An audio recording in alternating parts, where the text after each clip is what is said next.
What is the true use case around XRP? What is built out on the platform? We're going to talk about this. We also are going to discuss Ripple to issue NFTs on the XRP Ledger, about Brad Garlinghouse and Swift. This is a good clip. Also, Stuart Alderete talking about, will the SEC file an appeal? We should definitely talk about this. Also, there's some different use cases for financial institutions.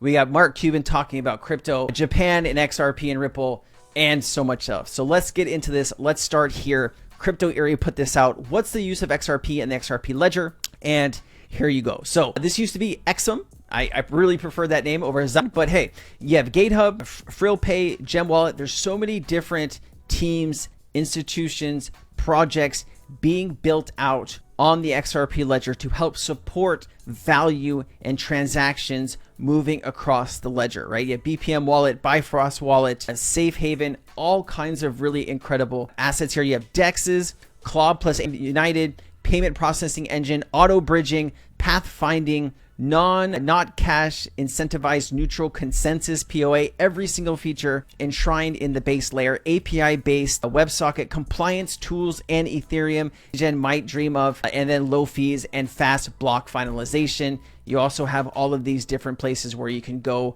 swap different currencies, Orchestra, these are AMMs, XRP market, so much stuff here, Sologenic. This is really what the use cases for XRP truly are. And then you have Steingraber put this out. SBI Digital Community partners with Ripple to issue NFTs on the XRP Ledger. Press release SBI.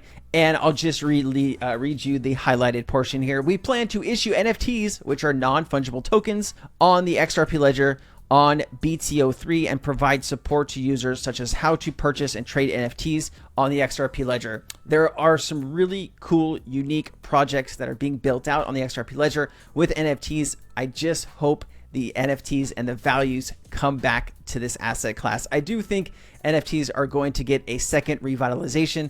When will that happen? That's what we are waiting for. So here is a clip from Brad Garlinghouse talking about XRP taking over Swift. I will play this. This original clip goes to Bullzilla. You're sending messages to banks to release liquidity and making sure the debits and credits match. So to some degree, really boil it down, Ripple's competing with the liquidity of Citi and the messaging of Swift, but in one, because we're both messaging and liquidity. And at the end of the day, again, as I described, Swift was developed 50 plus years ago. It architecturally hasn't really changed. It does remain slow, days. It does remain, relatively speaking, expensive. And actually, interestingly, it's quite error prone. And part of that is just, it's a one-way messaging protocol. So if I fat finger Tassos and I put one S instead of two in the middle, I guess you have three S's, but that will bounce back. They'll say, no, that account name doesn't match that person. That's an error. Now, if you use modern technology, you would get a real time, you're typing in Tassos' account number, you get a real time, okay, does that account match? Oh, I mistyped, I fat fingered that name. So the efficiency, we see, instead of a 6% error rate as reported for Swift, you see 10 bips of error, so 99.9% effective. So we think these are better technologies that can be applied broadly to the vast majority of, frankly, all of the banking system by selling it as a wholesaler, if you will. And therefore, if we don't compete with the WeChats, WeChat could be a customer of ours. So really quickly, 6% of transactions that go into the billions, if not trillions globally per year, that money adds up. And so using digital assets DLT and something like XRP could drastically reduce errors in the system. Here's Stuart Alderete talking with Jay Garrett about the SEC possibly appealing the XRP ruling. I will give you my 2 cents after Stuart drops his knowledge. Nothing in this case advances the core mission of the SEC. But we all know that when it comes to crypto, the SEC has proven itself not to be rational. In fact, the court, in our case, criticized the SEC for engaging in litigation gamesmanship and tactics rather than faithfully applying the law. So I wouldn't be surprised if the SEC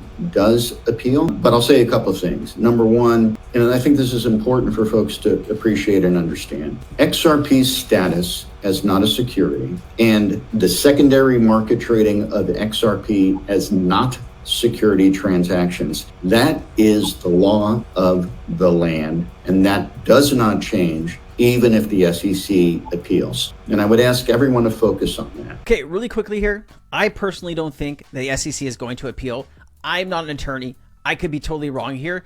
I would just think that after 3.5 years and getting your ass handed to you in court, the SEC would just move on to other targets. We'll see what happens. If they do appeal, I'd imagine that appeal could take years, and XRP status as not a security would still held water. If they did appeal, though, that would really take a lot of wind out of the current sales. And I would be very sad, depressed, and a little bit defeated. So let's hope they don't decide to do that. A good defense attorney is always prepared for the worst happening, and Stuart Alradi is doing that. This video is brought to you by Margex. You can actually deposit all kinds of different crypto assets and use those crypto assets to trade futures and derivatives up to 100x leverage, which is pretty insane. Different payment options are available: MasterCard, Visa, Google Pay, Apple Pay, and 152 others. You can register now to get up to $10,000 in bonuses. I will leave my link down in the description where you can use it. If you deposit up to $100, you will get $50 back for free, as well as you can use 50% of the bonuses to pay for your fees on the exchange. Looking forward to seeing how you do here. You can also do copy trading if your skills are still developing and you want to follow some really good traders. They have a whole platform that is dedicated to copy trading, as well as if you're wanting to learn how to do all of this stuff, there are definitely some places on Margex site that you can learn how to do all of these different things. Thank you so much for watching. Let's get back to the video. So Smoke put this out. Yes, Ripple and XRP are meant for financial institutions, not retail, not for me and you. What they mean by this, guys, if you're not familiar with this, is XRP wasn't created as an asset that retail, me and you, speculate on its value. Currently in the market, the price of XRP is a speculation value on what the market, the free market, retail market thinks it's worth. It's not the utility value of the protocol working behind the scenes and hopefully providing liquidity to the whole system.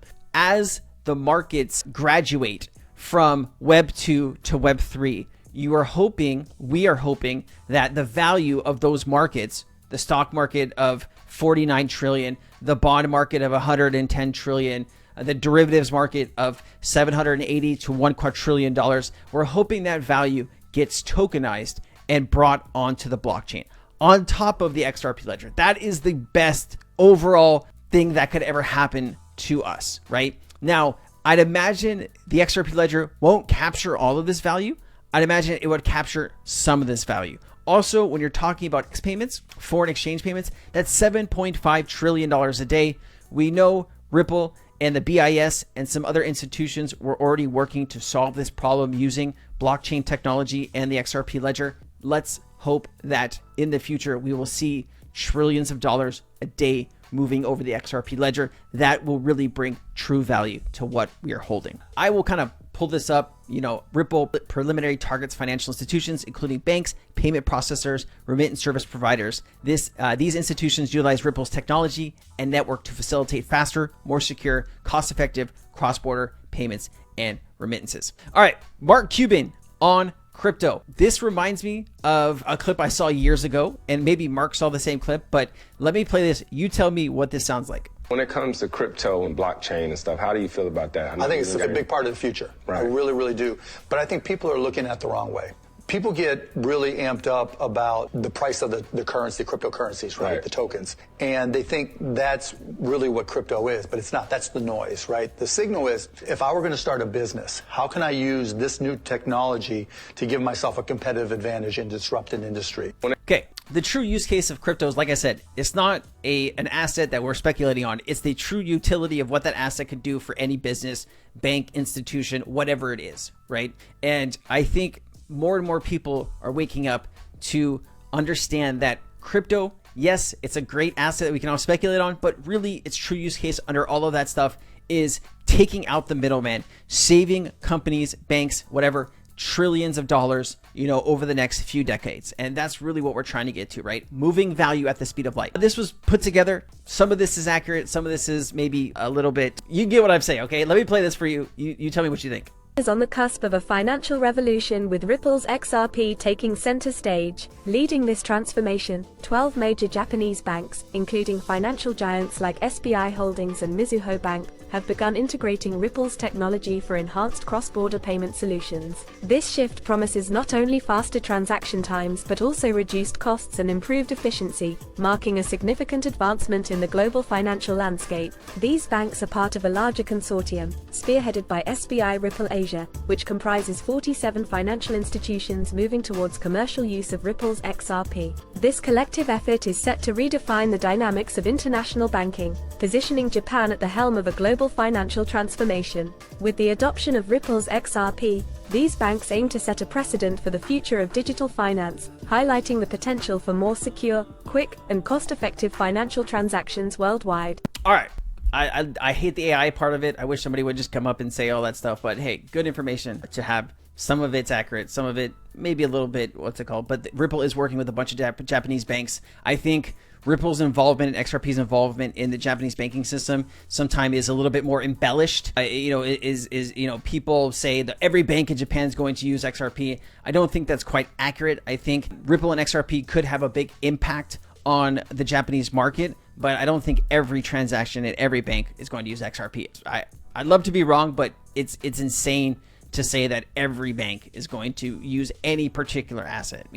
It's just not going to happen in my personal opinion. So Jack McDonald, right? Crypto in a minute. We are back. Some people love these. This is a brand new one discussing what makes a stablecoin stable. Facts. So I'll have 60 seconds to answer this question. I'm going to knock it out of the park. I'm Jack McDonald, and this is Crypto in a Minute. Stablecoins, as the name implies, are digital tokens that are designed to be less volatile than other types of cryptocurrencies or digital assets. There are different types of stablecoins. Some are backed by other cryptocurrencies and are going to be inherently more volatile, while others are designed to be more stable, and those are the ones that are really backed by government-backed securities or sovereign-backed securities. So let's think about a US dollar or a euro or a Japanese yen. You give me a dollar or a euro, I give you a digital token representing that dollar or euro. You can do lots of different things with it. You can invest with it, you can save it, you can use it as a store of value. And at the end of the day, when you want that dollar or euro back, you give me the token, I give you the euro. You have the confidence that it's stable, it's retained its value, and it has the same value on the way out as it did on the way in. That's why stablecoins are stable. And I've got a few seconds left. I would have loved it if he would have just told us right off the bat, but you could see that he's reading something. Okay, anyways, that is the XRP update. I thought there were some valuable pieces in this. I hope it's helping you better understand the XRP ledger. If you are interested in learning more about crypto assets, be sure to follow and like the video. I'll see you next time. Aloha.